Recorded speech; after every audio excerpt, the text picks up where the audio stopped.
In front of me now a statement from Eskom which is headlined Stage 8 load shedding not expected but is planned for. Now tonight Eskom is refuting claims that municipalities have been warned about the potential Stage 8 load shedding paradigm. The power utility says this information is simply incorrect. Let's give you the real story now. Speaking for Eskom, Dekatso Motai, good evening to you and welcome. Maybe let's start off by you telling us what Stage 8 actually is. Okay, hi, and good evening to you, Jeremy. Stage 8, and generally the stages really talk to the number of megawatts that we're short. Each stage represents about 1,000 megawatts, so as you go up, you just add 1,000 megawatts. So stage 8 would be, stage 1 would be 1,000 megawatts that we're short of. Stage 8 would be 8,000 megawatts that we're short of. Now, we've seen Stage 6 before. How close have we been in recent weeks to Stage 8? We haven't been close at all to Stage 8, Jeremy, which is why we thought it quite important that we corrected this article. We think what happened, or may have happened with the journalists, is that they may have seen recently published stages 5 to 8 and thought that meant that we are planning to implement Stage 8. We have been in discussions with municipalities for some time now, since 2015, around planning for eventualities, severe supply constraints. In terms of Disaster Management Act, we are obliged to do this as Eskom, and we had planned for stages 1 to 4, and we've been in discussions in terms of having that go up to Stage 8. And a lot of the municipalities had put in place their schedules, had planned for that.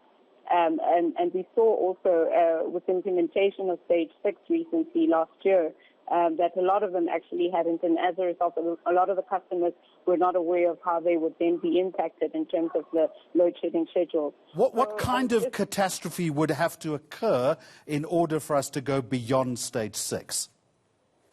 So it depends on our shortage in terms of capacity. So as I said, a shortage in Stage 8 talks to a shortage of 8,000 megawatts. We would have to, I guess, be at a stage where we have increased number of unplanned outages or breakdowns. Maybe I would hate to even think of it, Jeremy, but way beyond 20,000. We haven't been at that stage thus far. You'll forgive my cynicism, but a lot of people would say, well, how can we believe you? Because previously we had the ex-chairperson of Eskom, Jabu Mabuza, saying there would be no load shedding at all, at least until the middle or the end of January. That wasn't true, was it? Jeremy, what we can say for sure is that the system is constrained, which is what you know and what the general public knows. And what we can say also is that should a Stage 8 eventuality, which for us we believe is a low-risk incident, that is unlikely to happen, that we do have those schedules ready to go. How do you define low risk?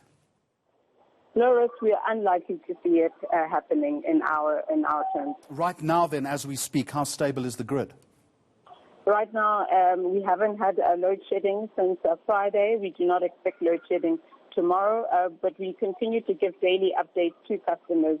We issue daily media statements and certainly update also on social media platforms as and when the system changes. Just finally then, last time the problem, if I recall, was to do with a conveyor belt malfunction at Medupi. How stable then is that particular infrastructure right now? Yeah, that was repaired the following day, Jeremy, so that is no longer currently an issue. So that was repaired literally 2 days after the event. Are we still running diesel turbines? Today we did run a bit of diesel, but not flat out. So we do still have those emergency reserves available should we need to for tomorrow's demand. And the coal supply right now? Coal stock is generally very good. We've had floods, though, in some areas and in Mpumalanga that has affected coal handling in those power stations. But as it stands, we have not had to implement load shedding, and we have been able to work around those challenges. All right, we're going to leave it there. Speaking for Eskom, Dekatso Motai, thank you very much indeed.